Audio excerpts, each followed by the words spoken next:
So ever since I can remember, I've always wanted to live out in the middle of the wilderness. I always thought that that would be awesome to get just kind of far out and enjoy the little things in life. Wake up to the fresh air, open land all around you, plenty of room, never knowing what you're gonna see. Maybe a deer in the front yard, a moose in the front yard. Who knows? I've just always been fascinated by that, and I always thought that that would be a fun way to live. And I remember I saw the Dick Proenneke documentary when I was probably 12 years old, and that was kind of the cherry on top. I was like, yes, that's what I'm gonna do right there. I'm gonna go out, I'm gonna build my own log cabin by myself, and I'm gonna live in it. And fortunately, this last spring, I was able to do that. I was able to build my cabin and spent this past winter with myself, my girlfriend, and our dog Skeeter living out in the wilderness like I'd always dreamed. And I'm gonna share some photos in this video of our adventure. So here I am in early November cutting the trail to the cabin, and those of you that have been following me since the beginning know that I had been waiting on this permit to cut this trail for quite a while. It took about 6 months to get it, and a common question that I've been getting asked by newer subscribers is, how were you able to cut a trail like that, or how were you able to build a cabin on National Forest land? Isn't that illegal? The land itself is private. I own the land. I bought it through the previous owner. It's private land. The thing is that it's surrounded on all four sides by National Forest. So I was able to access the property if I was just going to hike in, and not do any cutting or anything. That was fine. But if I wanted a trail, which I did, I had to get a permit for that. So I had to go through the U.S. Forest Service and get a permit. So as I mentioned in one of my last videos, I got the cabin pretty much dried in early July and ended up going to town and working, for the rest of the summer. So I had some money through the winter. And as a result of that, I didn't have hardly any firewood put up. So I spent a lot of time this winter doing firewood, going out and cutting standing dead trees on my land and chopping them up and dragging them back in the sled. It was pretty time consuming, but it was pretty fun. It gives you something to do every day and gets you out of the cabin. And of course, I always had my furry little friend with me. This is Skeeter, and he quickly became a fan favorite. He's about 4 months old here, and he's pretty much attached to my hip. He goes everywhere I go. And I have a lot of fun with him. He provides a lot of entertainment for us out here. So one of my favorite things about the wilderness is that you never know what you're going to see. You can take off in any direction and walk, and there's just no telling what you could run into or what you might see. And that's pretty exciting. But here we came across some bear tracks here. This is a mom and two cubs that trampled in someone's old deer blind that had been sitting there for years. But they came along and stomped in that deer blind. And that's just one example of the many cool things that we see out here. One of the nice things about having snow on the ground too is that it makes getting supplies back in actually easier, because you can just sled them right in on a sled, and it's a lot easier than carrying stuff through the thick brush like I did, at the beginning of the project. And here I am, just sledding in. We sledded in a bunch of canned food and flour, baking soda, just a lot of stuff that we could cook from scratch with. But pretty good workout, pulling the sled in. But, you certainly can't beat the scenery. And I'll tell you what, with all the log building I did and firewood and pulling sleds and breathing in the fresh air, I've never been more healthy in my life. I feel great. So here I am arriving at the cabin with a sled load of goodies. After you're there for a little while, you kind of come up with stuff that would be nice to have, or we wish we had that.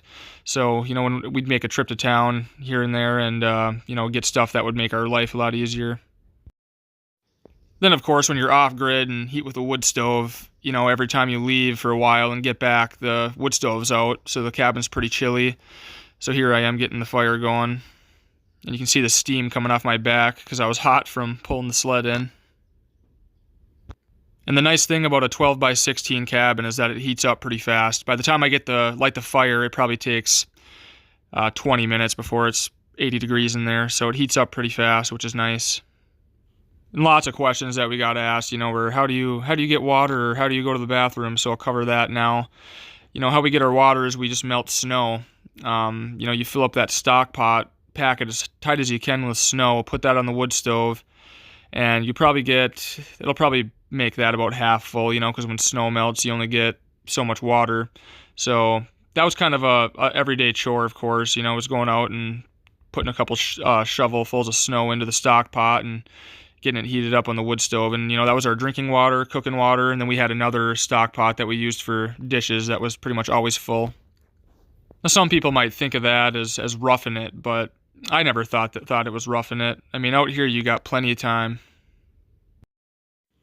And one of the things that I promised Sierra if she was going to spend time out here with me is that I'd have a heated bathroom for her. So this is me kind of putting together a temporary bathroom just to get us through the winter. So I used vertical logs and then scabbed them together and spray foamed in between each log and then tied that into the cabin.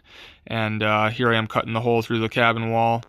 And yeah, we had an indoor bathroom, little compost toilet there that runs off sawdust. It's really efficient and there's no odor. You'd be surprised at how good that works. A really simple setup.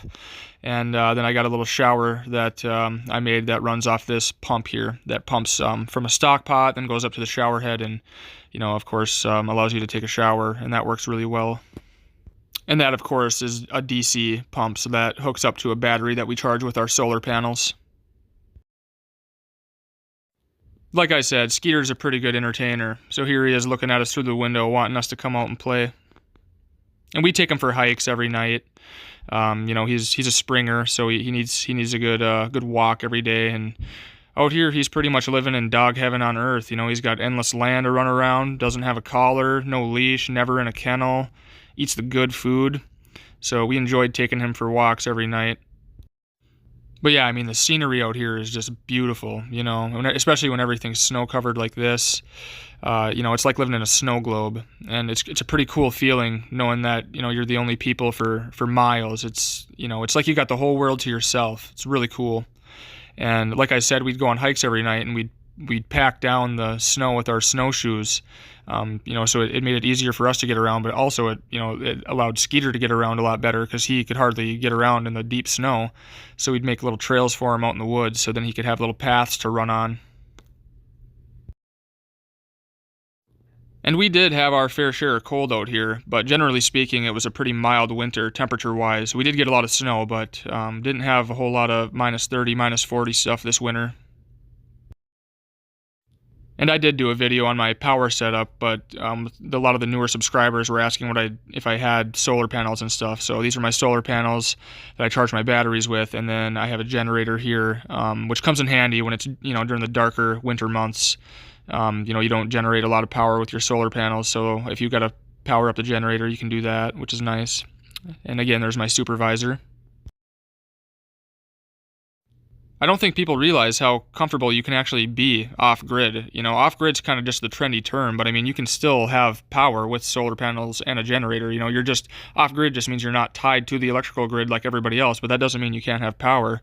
So here you can see we had lights in the cabin and, spent the evenings drinking some wine and playing some board games and just enjoying each other's company. And another nice thing about being alone in the wilderness is you create your own schedule. There's no stress. There's no rush for anything. You have nothing but time. So I think this morning it was really cold and we just decided, let's just hang out and play board games and make good food all day. So that's what we did. Had it nice and toasty inside the cabin, always. And then once the days started getting a little longer and the temps got above zero, I started getting spring fever. So I always spent time doing outside projects, and here I am putting some birch trim around all the windows, which I think gave a nice touch to the cabin. Here's kind of a before and after with the birch trim.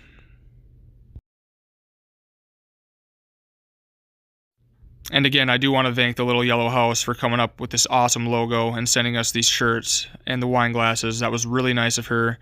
And so if you guys want to go check out her stuff, it is The Little Yellow House. She has a YouTube channel and an Instagram and a blog. So go check out her stuff. You guys will like it. But yeah, my first winter alone in the wilderness, I'd say it was everything that I thought it would be. Even better. There was no major issues. Everything went well.